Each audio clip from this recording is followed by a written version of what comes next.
I already had some miniatures by the time I got into tabletop role-playing games. It was a small and unbalanced collection, not something that would sustain an aspiring dungeon master like myself for long. A little searching brought me to the Dungeons & Dragons Adventure System, a series of board games inspired by the popular role-playing game. Each core game entry in the series comes with a large assortment of unpainted miniatures representing heroes, villains, minions, and monsters, along with other components that could find use in the D&D role-playing game. In this video, I will give a review from the perspective of a dungeon master and mini painter of the miniatures that come with the Dungeons & Dragons Wrath of Ashardalon board game. This will not be a review of the game itself, but rather the components. I will share what I like and do not like about the miniatures and discuss their usefulness to a dungeon master. I painted all the miniatures in this video and will also be touching upon my choices and experiences painting them. Stick around until the end for some tips on prepping the miniatures if you plan on painting them yourself. Let's first get an overview of the set.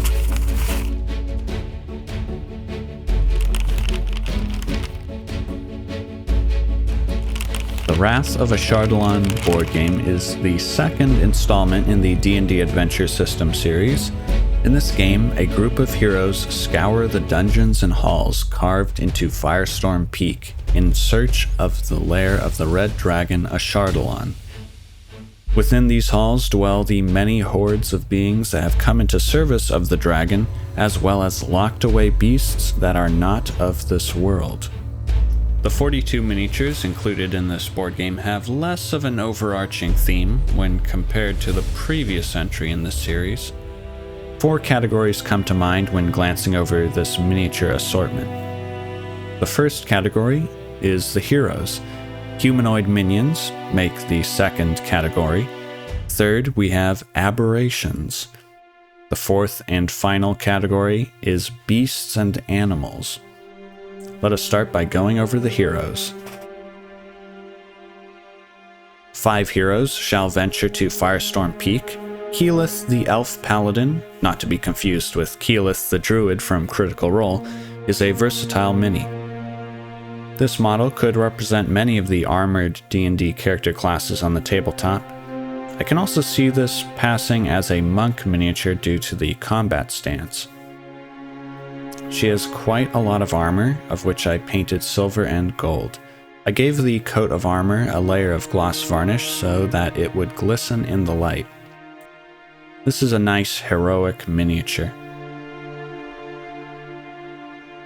Heskan the Dragonborn wizard is a well-rounded arcane spellcaster model.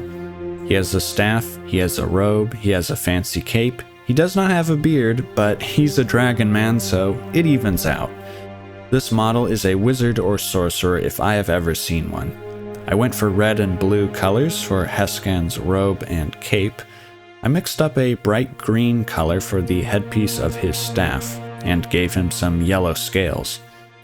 Thinking back to Critical Role, this model is how I imagined Tiberius Stormwind to look like from those early episodes of Campaign 1. Quinn the Human Cleric is my favorite hero miniature of this board game.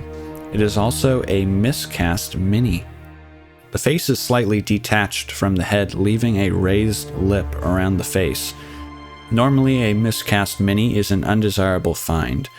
We expect quality miniatures when we buy tabletop gaming products, and production errors can ruin a model's visual appeal. Warped or missing features on a model are usually a bad thing, but I was able to turn this into an exception to that rule. My first thought was that this model was depicted wearing some sort of mask, but a quick Google search dispelled this idea. I thought about the model's deformity for a bit. The idea of a mask stuck with me. A character wearing a mask has got to have some intriguing backstory. Maybe it's a prosthetic to hide a scarred face. Maybe it has ceremonial or religious significance. Maybe he wears this mask to intimidate foes. I painted the face silver like he is wearing an iron mask. Get creative when you encounter a problem. Sometimes errors are the key to something better. I know that I like this model way more in this imperfect shape than what it was intended to look like. I painted Quinn's armor silver and decided upon brown and shadow blue clothing. I gave the model a clean, radiant yellow cape to contrast his ominous face covering. Have you ever encountered miscast models? Leave a comment down below. Vistra the Dwarf Fighter is a model that is armed like a tank. She is depicted wearing a bulky set of armor along with a sort of quilted hide cloak. She wields a shield and a mighty hammer worthy of Thor himself. I saw Vistra's armor and weapons and decided to just lean into the idea of a dwarven juggernaut. I painted the quilted part of her cape metallic, like it is made out of pieces of metal that have been hinged together. I like to think this is a fire and projectile-proof cloak. I painted the thick armor a dull red. The result kind of looks like a dwarven take on samurai armor.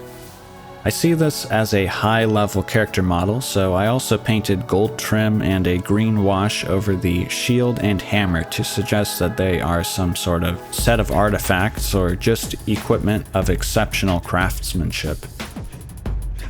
This character looks so powerful, she could honestly be a possible boss battle. This is my first female dwarf miniature, and what a memorable model it is.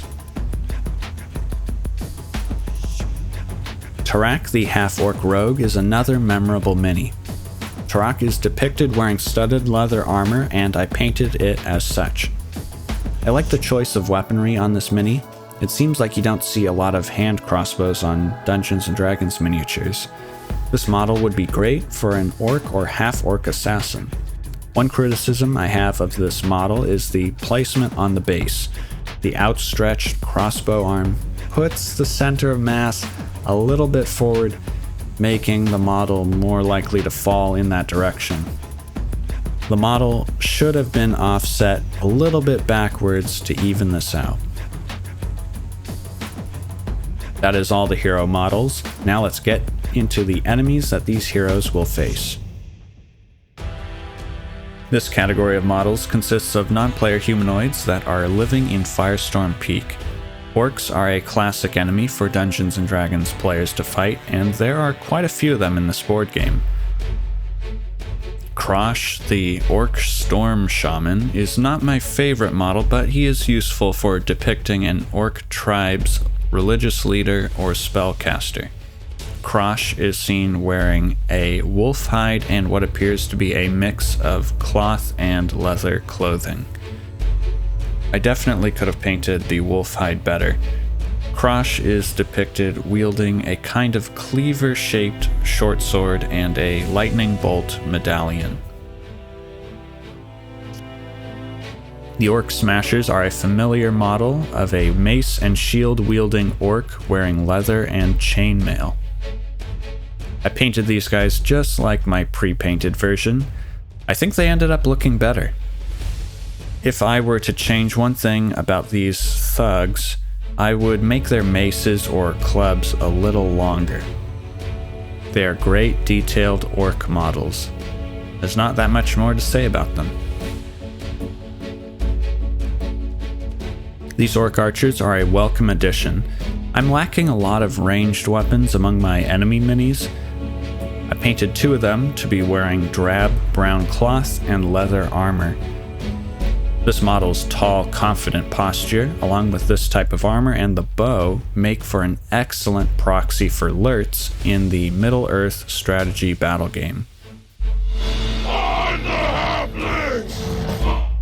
I painted my third Orc Archer just for this purpose, and it came out great. I gave the Lurtz proxy more metal armor, a dark red-brown skin color, and a messy upside-down white handprint on his face.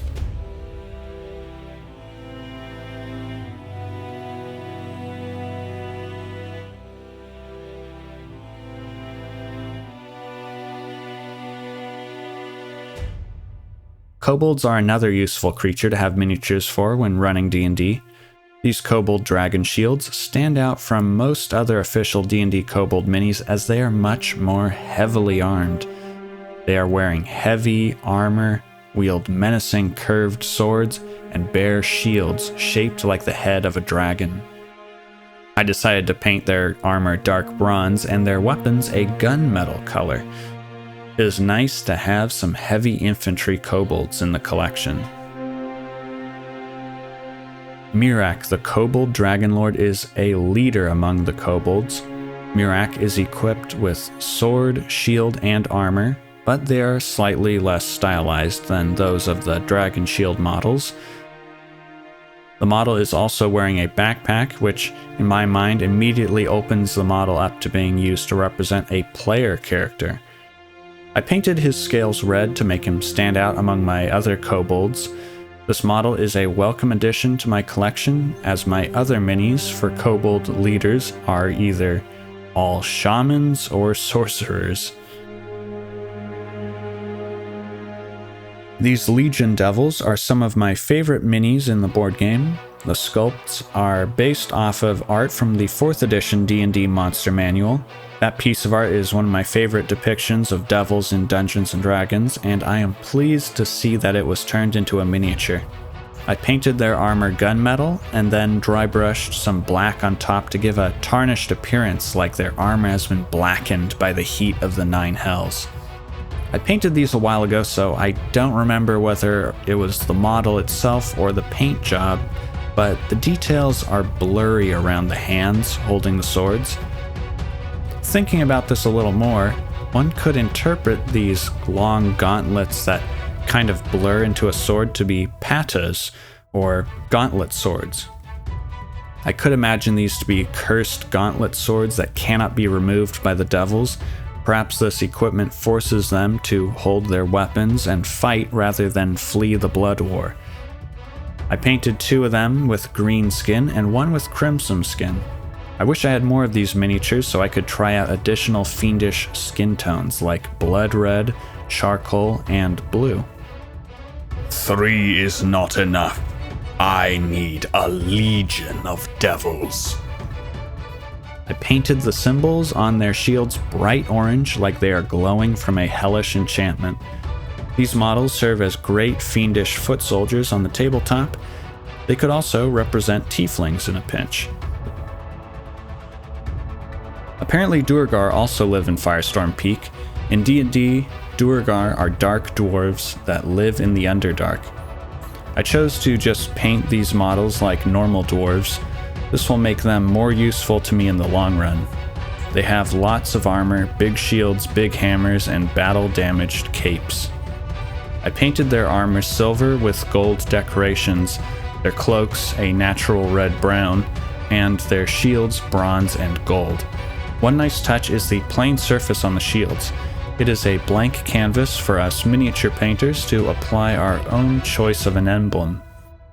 With a careful hand, I painted a flaming anvil, the symbol of Moradin, over a gold background on their shields.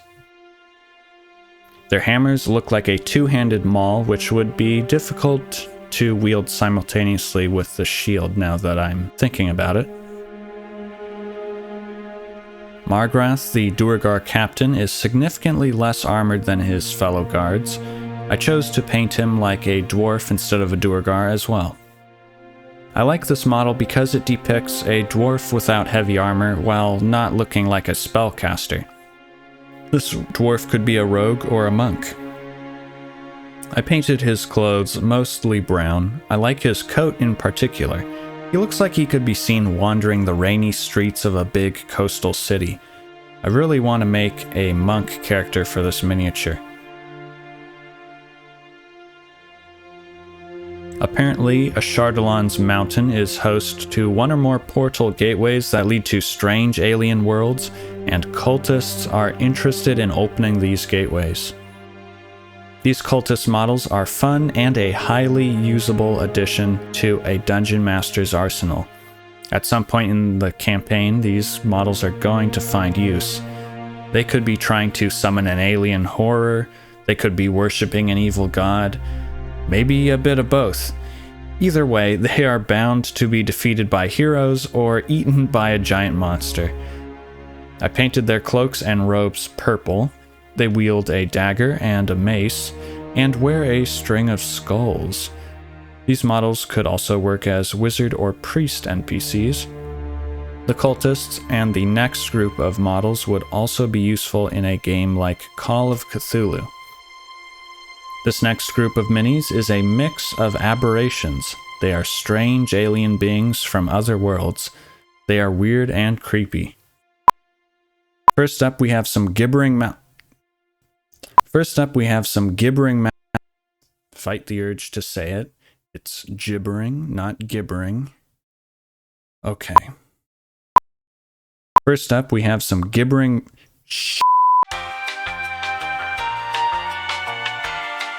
First up, we have some Gibbering Mouthers. They are writhing and folding blobs of flesh dotted with eyes and mouths. They are grotesque creatures with appropriately nasty models.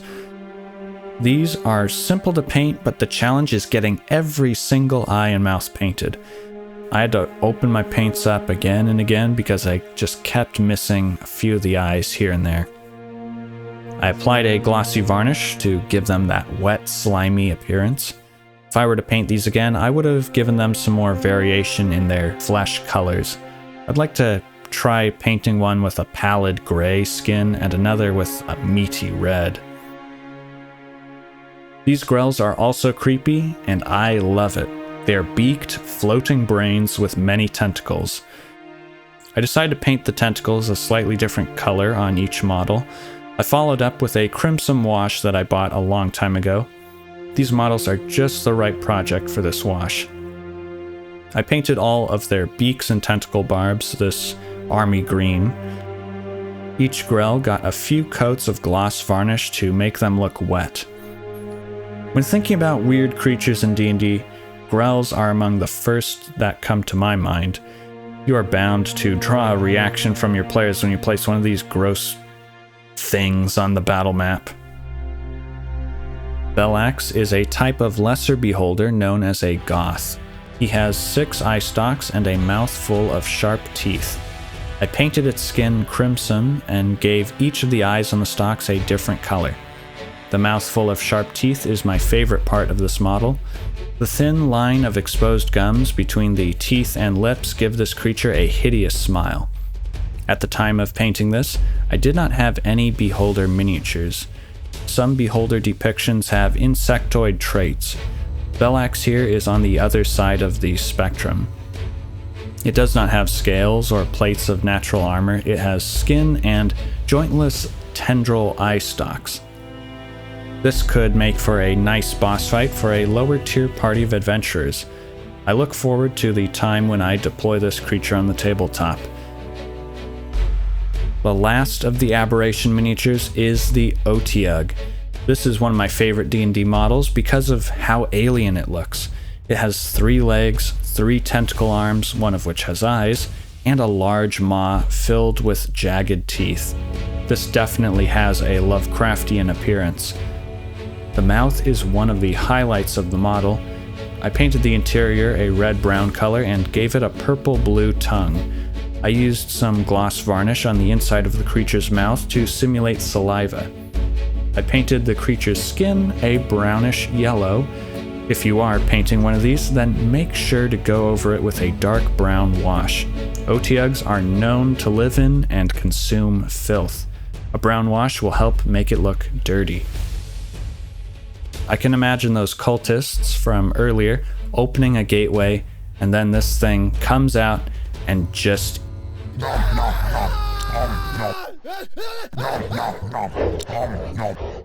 And that is all of the aberrations.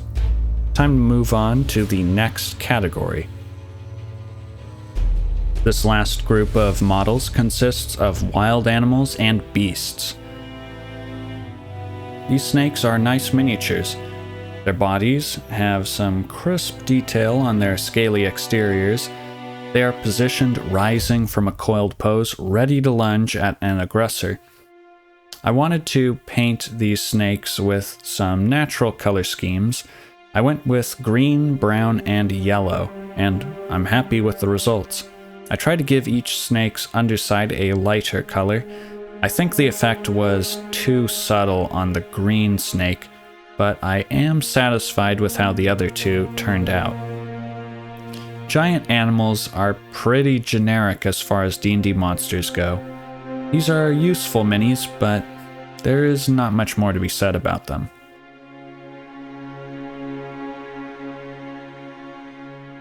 The cave bears are also good. Their bodies are covered in a bumpy and striated texture that gives off a pretty detailed fur appearance when painted.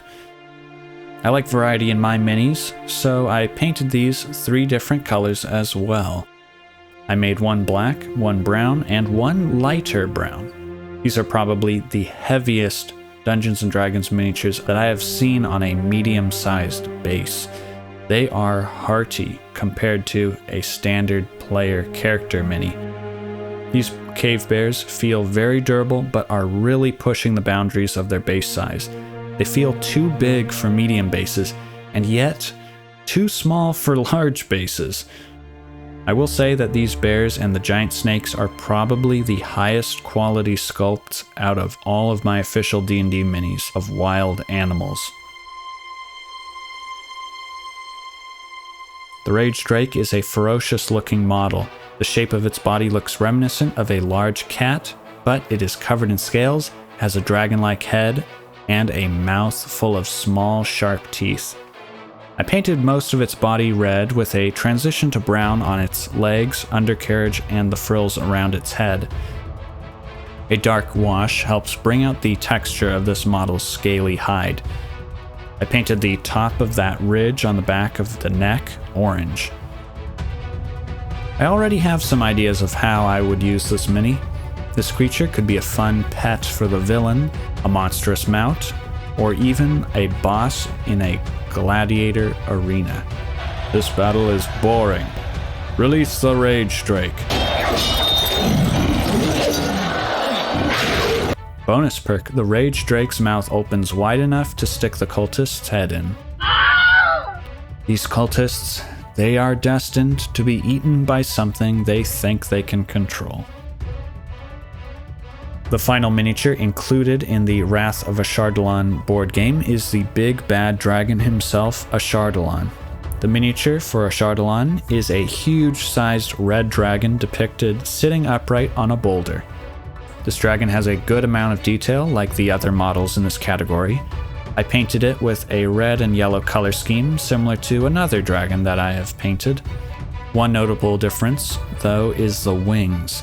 I wanted Ashardalon to look more evil than my other red dragon, so I painted the skin on his wings black. I do really like the frilly fin that stretches down the miniature's back and along the tail. I considered painting this model to be a green dragon after seeing this fin, but eventually I decided to just stick with red. My only complaint about this model is the shape of the head. I do not like the horns jutting out of the dragon's cheeks. They are forcing the eyes to be a little far up on top of the head. This feels counterintuitive for a flying predator. Besides the placement of the eyes, this is a mighty dragon miniature. If you do plan on painting the miniatures of this board game, then make sure you take the following measures to get the strongest paint job. Scrub the plastic using a spare toothbrush, hot water, and soap to clean off any manufacturing residue. Properly cleaning these unpainted miniatures is crucial, as this residue will repel paint. Apply a coat of primer to help the paint adhere to the model. Lastly, varnish the miniatures after you have finished painting them. A layer of varnish is armor for the paint. And that is the Wrath of Ashardalon board game. You get a diverse party of unique heroes, a pile of minions, natural and unnatural beasts, and a huge dragon. Painting these minis was a bit harder because so many of them have clothing and armor, which takes time and precision. The Abberations were a fun change of pace because of their weird colors and anatomy. Another point of value is the set of interlocking dungeon tiles that come with this game. They follow the same subterranean corridor aesthetic seen in the Castle Ravenloft board game, but with new additions such as doors and room tiles with distinct visual themes. This collection is a fairly generic spread of beings a party could come across in Dungeons & Dragons. Orcs, kobolds, dwarves, and wild animals are classic creatures in D&D, and thus are always a good addition to a miniature collection. The more exotic creatures add some spice to the set, and could see use in sci-fi or horror games. This game, like its predecessor in the series, has great value in its components.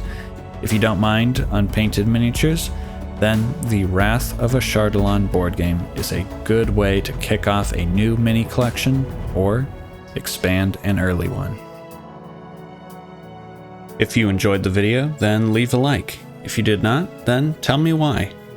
If you want to see more content, then press the subscribe button.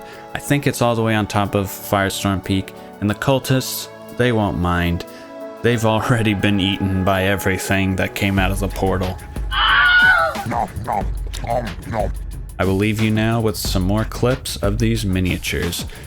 Thank you for watching. Keep making and keep playing. Have a good one.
Do my bidding.